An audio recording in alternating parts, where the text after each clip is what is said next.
Fala aí, pessoal, tudo beleza?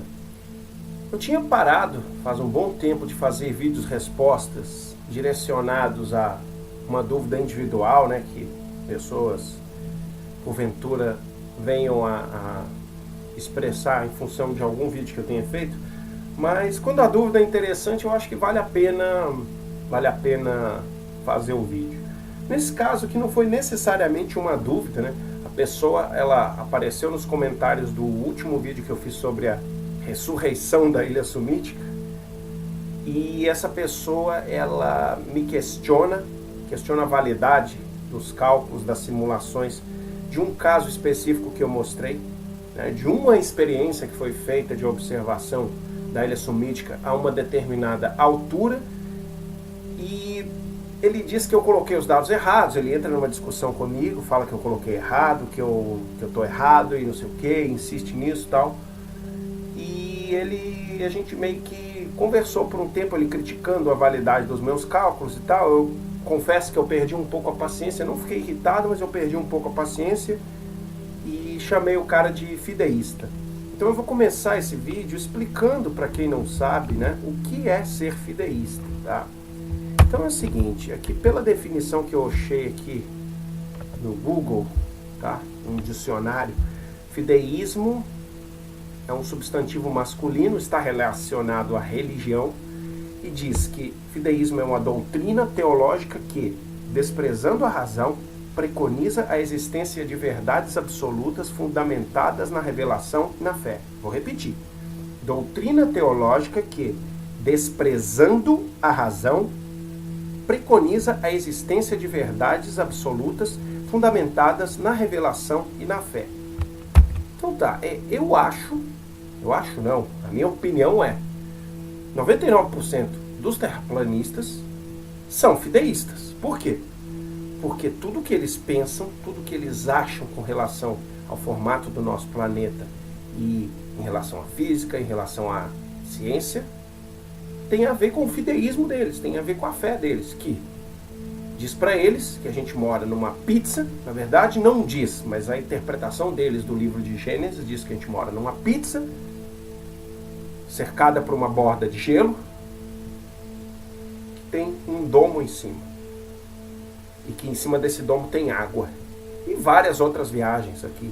Mas assim, essa discussão ela é inútil. Eu não vou entrar na questão do fideísmo aqui, eu só estou dizendo para ele que eu não quis ofendê-lo quando eu falei fideísta. Então, se você se sentiu ofendido, eu peço desculpas, não quis te ofender, só quis explicar o que tem a ver o fideísmo com o terraplanismo, que é basicamente tudo a ver.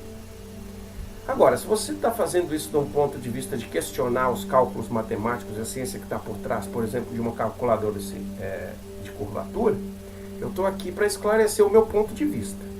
E o meu ponto de vista é o seguinte: eu estava analisando uma situação, ele colocou outra e disse que mesmo considerando a refração, nessa situação que ele expõe, é impossível que determinada ilha, que é o caso da Ilha Sumítica, fosse vista do ponto onde foi feita essa observação.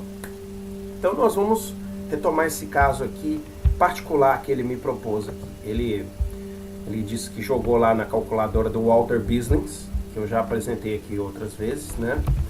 E essa calculadora, ela já está sendo, digamos assim, mais aceita por eles. Por quê? Porque o Walter Bisling, ele contempla as simulações em modelos planos, né? Modelos planos, mesmo que seja para mostrar que não funciona para eles, que algumas coisas teriam que acontecer. Eles não entendem isso e acham, inclusive, que o Walter Bisling é terraplanista, mas não. Então vamos fazer o seguinte: eu vou usar 3 tipos diferentes de calculadora e vou explicar qual que é o meu ponto de vista para esse senhor, tá? Eu não mencionei o nome dele ainda, mas o usuário que veio fazer esses comentários, o tal aqui de Vetusto Pantera, obviamente esse não é o nome dele, né? Esse é outra coisa que me chama a atenção. A gente dá as caras, a gente se revela quando está colocando alguma opinião. Essas pessoas se escondem atrás de perfis para falar, para se achar, para ofender às vezes. Não foi o caso dele aqui, ele não me ofendeu em momento nenhum. Até tá de parabéns aqui o senhor Vetusto Pantera, que em nenhum momento ele me chamou de burro. Eu também não ofendi ele. A questão do fideísmo se não serve para você, senhor Vetusto Pantera, eu te peço desculpa se você não se acha fideísta. Então, se você não se acha fideísta, eu acho que dá para eu me aprofundar um pouco mais na matemática. Já que você bate na tecla da matemática, eu vou me aprofundar na matemática. Mas isso vai exigir um pouco de esforço da sua parte. Você vai ter que ler um artigo, que eu vou deixar aqui na descrição do vídeo. Um artigo da Wikipedia, bem simplificado, na verdade. Ele não entra em muitos detalhes, mas ele deixa as referências para até mesmo se você quiser se aprofundar, você ir atrás e aprender. Então vamos lá. Qual foi o caso aqui? Esse senhor Vetusto, Pantera, deixa eu voltar aqui para a nossa tela, me mandou essas 3 telas aqui, 3 print screens do uso que ele fez da calculadora do Walter Bislins, E ele fez uma simulação aqui. Nessa simulação, um objeto aqui de 42,4 metros, que seria a Ilha Sumítica. Essa altura sempre polêmica da Ilha Sumítica, apesar de eu ter mostrado já no outro vídeo que o plano altimétrico de mapas aí oficiais mostram 47 metros. Eles querem dizer, não sei de onde eles tiraram esse número, que ela tem 42,4 metros. Mas não tem problema, eu não estou muito preocupado com isso. Eu quero mostrar que, inclusive, se ela tivesse só 42,4 metros, seria possível ver. Então vamos voltar aqui. O que mais que ele tem aqui no print dele? A distância é 33,13 km, até eu estava simulando mais longe. Então vamos usar essa distância que ele colocou aqui, 33,13, sei lá, da onde que ele tirou essa distância. O que interessa para mim agora no momento é mostrar que sim, é possível ver a ilha, mesmo nessas condições aqui. E ele colocou aqui refração padrão 0,43, índice standard. E esse é um ponto muito importante que eu vou abordar nessa nossa demonstração aqui. Então nós vamos fazer tudo isso. Eu vim aqui, já coloquei a refração índice 0,143, o objeto eu vou colocar aqui, como eu não tenho uma ilha, eu vou colocar a montanha, que é a coisa mais parecida que eu tenho com uma ilha aqui, seria isso aqui, imagina aqui o mar, isso aqui seria uma ilha. Ela está a 32 mil, que está em metros, aqui 130 metros, 32,13 quilômetros. Vamos ver se foi isso que ele colocou lá mesmo, para não ter problemas. Voltando aqui na simulação dele. 2,3 metros de altura é a altura de observação. E 33,13 metros. Então vamos lá, para não dar problema, não quero comer nada aqui. 33.130 metros. 33.130 metros. A altura do objeto 42,5 metros. Então por enquanto estamos com tudo aqui igual a ele. Refração padrão, abordagem padrão. O objeto então vai ser um objeto. Aliás, não, esse aqui é objeto 2. Aqui eu não preciso mexer nisso aqui. Deixa eu zerado aqui. Só objeto 1 que eu já setei tudo aqui.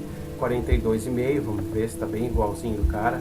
42,4 na verdade ele colocou. Então vamos lá, não quero roubar nem 1 centímetro para não dar problema. 42,4. Aqui, tá? Vamos ver o que ele colocou nesse delta dist. Eu poderia zerar isso aí, mas eu acho que ele não zerou não. Lá, 300 metros, é uma tolerância para distância, não tem problema. Então vamos lá de novo. O que a gente espera aqui nesse caso, tá? Com esse índice de refração 0,143, a altura de observação aqui 2,3 metros, Aplicando zoom, se eu aplicar zoom, eu espero, aqui vamos ver o que vai acontecer, ele diz lá, nada da ilha aparece. Ok, nessa situação aqui, não se vê nada da ilha. Eu estava simulando isso a 5,8 metros. O que acontece com isso aqui? Olha lá, a pontinha da ilha aparecendo. Dali vinham os meus 4%, sei lá, quantos por cento? 4,8% que eu falei para ele que eu teria visto na outra simulação. O que alterou aqui foi isso. Mas tudo bem, ele disse que fez uma simulação a 2,3 metros. Não me passaram absolutamente nenhum dado meteorológico, temperatura, pressão, nada. Não foi passado nenhum tipo de coisa, tá? Pra gente. Só foi alegado que foi feito e que nessa situação não é possível de maneira alguma, com que seja visto o objeto. Mas então vamos fazer o seguinte, será mesmo que não é possível? Aqui na refração, tá? A gente tem a seguinte situação, isso aqui é o standard, ela varia de menos 99, 0,99, né, de menos 1 seria aqui, até mais 1. Essa é a gama de variação. E a gente está considerando aqui só a situação padrão, 0,143, né? Standard. Né? Vou colocar de volta aqui, 0,143. E o que eles acham? Eles acham o seguinte, não, essa calculadora de vocês ela é muito conveniente, porque daí vocês variam o índice de refração até o objeto ser visível.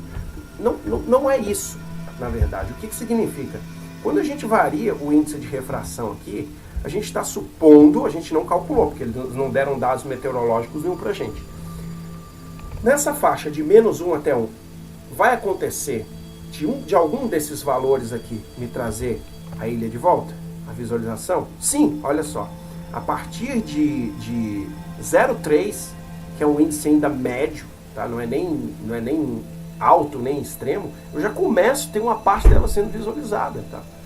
Com 0,45, por exemplo, aqui próximo de 0,45, eu teria um object lift aqui, ó, relativo de 30,8 metros. O que significa isso?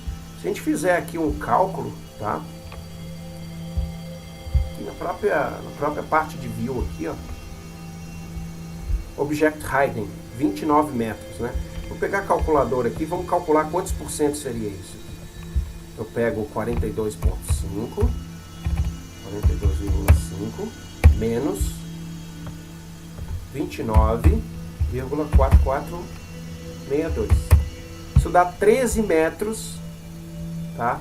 A diferença. Se eu dividir isso aqui pelo tamanho da ilha, 42,5, certo? Multiplicar por 100, 30,7% então da ilha estaria sendo visto, tá? Nessas condições aqui de refração, ó, que estão dentro aqui da minha universo de possibilidades aqui. O que ele me diz aqui, ó? 0,440 já é strong, refração forte, tá? O que a gente teria aqui, ó? Ele colocou até que a gente teria um gradiente de temperatura igual a 0,03, né, Celsius por metro. Isso me daria aqui uma camada estável, inversão, né? Então, o que acontece aqui? Ele vai me dizer que esse índice aqui é irreal. Não, você está variando o índice de refração para dar o que você quer. Não é isso. Aqui eu estou investigando se, dada a situação no mundo esférico, existe algum índice de refração que me dê 30%. E sim, eu acho aqui em torno de 0,45, 0,4, 0,45. Eu já tenho esse percentual da minha ilha visível. O que eles não fazem, isso eu acho bem interessante, isso eles não fazem, é comparar isso com o mundo plano. Como seria isso no Flat Earth, né? E é justamente isso que a ferramenta do Alter Business faz, com muita eficiência. Você pode vir aqui, ó, e no modelo que você está simulando aqui, dos views aqui, ó, vou botar um Flat Earth. E a ilha, tá? Ela não é afetada, tá? Ela não é afetada pela variação do índice de refração. Por quê? Porque se é plano, o máximo que vai acontecer é você ter uma visão aparente acima ou abaixo do que deveria estar. E o que, para minha surpresa, eles fazem é criticar isso sem oferecer uma alternativa. Porque não fui eu que inventei isso não, tá, gente? Olha só, estou com um artigo aqui muito interessante, ele vai ter que ler isso aqui se ele quiser entender. E qualquer pessoa que quiser entender mais sobre refração atmosférica vai poder entender. Esse artigo foi o que eu achei mais simples, tá em inglês, mas é o que eu achei mais simples, e que vai te possibilitar exercitar os cálculos e verificar se um índice de 0,45 ali, isso é outra coisa que tem que ser esclarecida aqui. O índice de refração de um material, por exemplo, de um vidro, o índice de refração do ar a uma temperatura tal ou da água, ele é um índice do meio relativo ao vácuo, tá? O que significa isso? O índice do vácuo é o índice absoluto 1. O índice da água, sei lá, eu não lembro de cabeça aqui, existe uma tabela aí para índices normais aí de refração de determinados materiais sob condições específicas de temperatura, pressão, etc. Eu sei que o índice do ar ele varia, sei lá, 3 casas depois da vírgula em relação ao do vácuo, numa temperatura de 25, tipo 1,0001. Então esse é o índice do material. Agora, coeficiente de refração não é a mesma coisa que índice de refração do meio. Isso é uma confusão muito grande. Para você entender melhor o que é isso, você vai ter que fazer o seguinte, você vai ter que vir aqui, tá? Na nossa Wikipedia, nesse material que eu estou deixando aqui. Você vai ter que vir aqui na parte de calculando a refração. Ele fala primeiro sobre uma aplicação astronômica, que seria o desvio em arcos-segundos, desculpa. Ou a aplicação aqui para refração terrestre, que se refere a objetos na Terra, tá? Também chamada de refração geodésica. Você vai ter que entender um pouco de inglês também para ler esse artigo. E esse fator de refração, né, que é o K, ou coeficiente de refração, ele é dado por essa fórmula aqui, ó. K igual a 503, pressão sobre temperatura ao quadrado, 0,0343 mais dT/dH. Isso aqui é a derivada da temperatura com a altura, ou gradiente de temperatura. Aqui no caso, temperatura dada em kelvins e a pressão P em millibars, tá? Então, vamos lá, gente. O que está acontecendo aqui? Eu estou mostrando a fonte de onde eu tirei todas essas informações. Não fui eu que inventei. E essa é a informação que os simuladores aqui do Walter Bisling, tá? Ele utiliza para fazer tudo que ele faz aqui. Então, assim, o que eu fiz aqui, tá? Curioso com relação a isso, eu peguei essa fórmula que eu achei nessa referência da Wikipedia, tá? Que vocês podem, inclusive, estudar mais para entender. E eu apliquei isso aqui numa planilha, tá? Esses valores aqui, por exemplo, ó, de pressão, 1001 milibar a uma temperatura de 14,35 Celsius, com esse gradiente de temperatura, tá? dT/dH, então significa que a temperatura está diminuindo com a altura, por isso que esse sinal de negativo aqui. O que significaria isso? A água mais quente que o ar, ou a gente sabe que à medida que a gente vai subindo, se afastando da Terra, o ar vai ficando mais gelado, né? Então, para essas condições aqui de pressão e temperatura, a gente tem aqui o K padrão. Quando a gente tem inversão térmica, o que significa isso? Imagina que a água, tá? Que a água está gelada. E que você tem agora camadas de ar mais quentes à medida que você sobe. Isso é uma situação comum depois que o dia nasceu e começou a aquecer. O dia está ficando mais quente, mas o mar ele ainda está frio e ele não acompanhou essa deriva térmica. Então você teria uma inversão nesse sinal aqui. Isso aqui passaria, não mais 0,01, mas ele começaria a subir aqui. Vamos supor, vou botar um monte de zero aqui, mas ainda positivo. Olha só o que começa a acontecer aqui com o meu valor de K. Ele já subiu para 0,209. E à medida que isso aqui vai aumentando, essa deriva térmica, tá? Ele é bem sensível, esse coeficiente K ele é mais sensível à deriva térmica, tá? Do que a própria pressão, o valor absoluto aqui de pressão e temperatura. Ó. Vou subir a pressão, por exemplo, aqui. Existem infinitas combinações aqui de pressão, temperatura e deriva térmica, né, gradiente térmico, que vai me formar distintos valores aqui para esse K. Então o cara quer me dizer que o valor 0,45, tá, que foi utilizado aqui, por exemplo, nessa simulação, para mostrar, deixa eu voltar lá para a situação de globo, né? Índice de refração aqui 0,45, tá? Objeto eu não mexi, tá tudo a mesma coisa, né? E aquela situação lá, aparecendo 30% da nossa ilha, tá? Ou seja, em torno de 29 metros ocultos e o restante aparente ali, tá? Então se eu voltar de novo aqui para minha situação que eu estou tentando mostrar para vocês aqui, ó. Tá? Se eu variar esse meu... Ops, aqui eu variei demais, né? 0,2 é muito, mas sei lá. Estou subindo aqui, olha só. À medida que esse gradiente vai subindo, que essa função é muito mais sensível a esse gradiente, o meu K também vai subindo, tá? Até um ponto que, sei lá, se eu botar aqui 30 graus, um dia bem quente, né? E a água ainda está muito fria, não aqueceu ainda. A minha pressão aqui em torno de 1025, 1013, né? 1013 milibar, que é a pressão standard.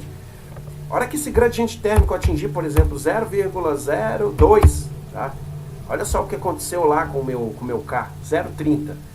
0,02 Celsius por metro é o seguinte: para cada metro que você sobe em relação ao nível da água, que está frio ainda, que não aqueceu, você tem 0,02 graus de aumento na temperatura. Então nós não estamos falando de algo aqui muito... não estamos falando de algo impossível aqui, nós estamos falando de algo extremo, sim, mas não é impossível. Quando esse gradiente aqui chegar a 0,04, por exemplo, tá? 0,04 Celsius por metro, olha só o nosso índice, como é que ele já está lá, 0,41, 42.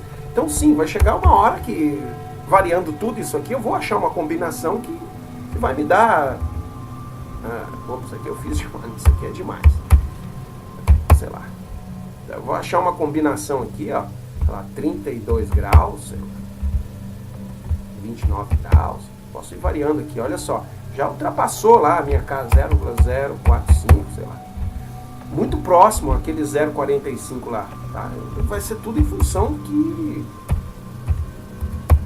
a pressão atmosférica, a temperatura e esse gradiente de temperatura que tiver aqui, ó. Ele é muito sensível a isso, tá? Ele é muito sensível ao gradiente de temperatura. Então, ó, com esse valor aqui, 0,445, deixa eu ver aqui na minha refração aqui, ó. Olha só o que ele me diz lá. Temperatura 14,98, pressão 1012 milibar. Isso é uma das combinações possíveis que vai me atingir esse determinado índice aqui, né, esse coeficiente de refração. Então eu não estou falando de nada impossível aqui. Estou falando de uma coisa que ele diz que dentro da física é impossível acontecer isso. Não, eu estou mostrando para ele que com essa pressão aqui, tá? Com esse gradiente aqui, que não é nada tão absurdo assim, 0,045 Celsius por metro, tá? Para chegar nesse K aqui. É extremo, é considerado extremo na escala, mas não é impossível. Se eu ver aqui, ó, eu estou em strong, forte, ainda não está na escala extrema. Extrema seria isso aqui, ó, severo, ó, severo extremo, ó, altíssimo índice, né? Não, eu estou em forte, strong aqui, ó, forte. Não estou ainda na parte impossível da minha cor. E estou mostrando para ele que dá para ver, dá para aparecer os meus 30% aqui, ó, tá? Então, antes de falar as coisas, amigos, vocês têm que estudar. Para estudar, você tem que ter disposição. O fundamento matemático tá aqui, gente. Vocês têm que ler isso aqui, ó. Ler sobre refração terrestre. Tá aqui a equação que modela o meu coeficiente de refração. Não é índice de refração do material. Fique bem claro isso. Esse REF, que é o que é utilizado nos nossos simuladores, seria, no caso, a refração geométrica. No caso, o equivalente geométrico é você ter uma terra com um raio maior. Isso é a modelagem do efeito. Quando a luz faz a curva, é como se você estivesse olhando para um objeto que está num astro, que está localizado numa terra, com uma curvatura menos acentuada. Não tem bruxaria nisso aqui. Isso aqui foi estudado, foi testado, foi experimentado.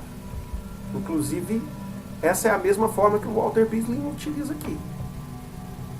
Se eu conseguir mexer nisso aqui, ó, todas as informações, dá certinho que eu tenho lá.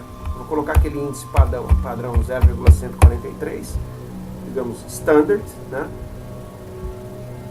Eu tenho aqui temperatura de aproximadamente 15 graus, pressão atmosférica de 1012 milibar e deriva térmica negativa aqui no caso, né? Menos 0,01, quase zero a deriva dele. Se eu jogar isso aqui nessa planilhinha aqui, nada mais do que a implementação dessa fórmula, vai dar o mesmo resultado aqui. Esse aqui é o valor calculado. Vamos lá de novo. Vou copiar esses valores para lá, né? Copiei aqui, colei aqui e vamos colar a pressão também, 14.9851 e 1012. 14.98 e 1012 aqui, ó. Tá lá o nosso índice 0,14286, né? O nosso famoso 0,143, que dá uma abordagem de 7 sextos. Quanto é que é 7 sextos para o raio da Terra, né? 7 sextos, 1,16, né? Vezes 6.000, seria aqui, ó, 6.731, vezes isso aqui, tá lá os nossos 7.850, né? Que é aquela abordagem da refração padrão. Como é que ele chega nesse 1,16? É simplesmente fazendo 1 dividido por esse aqui, né, por 1, menos esse aqui, ó. Tá lá, nosso 1,1680. Deu uma diferença aqui nas casas aqui, mas é basicamente isso, 1,16. Então assim, amigo, se você quer discutir comigo, é bom você dar uma estudada antes, porque senão vira perda de tempo. Eu fico aqui falando, ó, vou simular a mesma situação aqui com você, ó, na minha planilha lá da Google, comparando aqui com os resultados do Walters, né? Aquele índice lá 0,45 que eu tinha colocado. Vamos voltar aqui para a minha planilha que eu deixei à disposição. Vou botar aqui o meu 0,45 aqui, né? Tá lá os seus 32, 42,5, aqui 32,16, foi isso, não? 33,16 a distância que você colocou. Foi isso? Deixa eu ver lá. Objeto, ó. 33,13. 33,13. Deixa eu botar de novo. 33,13. Né? Voltando aqui na minha simulação, olha lá, 32, um pouquinho mais que 30%, né? Em torno de 32,24, ou seja, em torno de 13,7 metros da ilha estariam visíveis nessa condição. Tá? E comparando esses números aqui, que são os que me dão a altura oculta do objeto, que é o que a gente tem de comum aqui na calculadora do Walter Bisling, a gente vai ver que dá a mesma coisa. Olha lá, 28,79 aqui, ó. Cadê a nossa views? É isso aqui que importa pra gente, ó. Object hiding, ou seja, parcela oculta do objeto, 28.7996. Quanto é que dá lá no meu? 28.800. Quase a mesma coisa, né? O que eu tenho para falar, né? Eu tô aberto a discussões, né? Eu não gosto muito de fazer esses vídeos respondendo a uma pessoa só, mas dessa vez eu fui obrigado, porque esse senhor aqui, ó, Vetusto Pantera, me perguntou e tá aí pro senhor a resposta. Ok? Espero que tenha me explicado bem para você aqui com relação a isso. Que fique claro, eu não estou manipulando a refração para achar um ponto onde... Não é isso. Eu estou investigando com que eu sei que ele aparece, eu sei que uma hora ele vai estar aparecendo. Então, com que condições isso vai acontecer? Quando a gente estiver nessa condição K igual a 0,45, que é uma condição possível, viável, dentro do universo físico aqui, como eu mostrei para você aqui com o cálculo aqui, como ele é feito, eu consigo atingir aquele K de 0,450 com infinitas combinações aqui desses itens, né, de pressão, temperatura e gradiente térmico acima da camada ali que a gente está analisando, que é alguns metros acima do mar, né? Então, era isso que eu tinha para mostrar. Estou à disposição caso alguém tenha mais dúvidas. Beleza? Um abraço para vocês.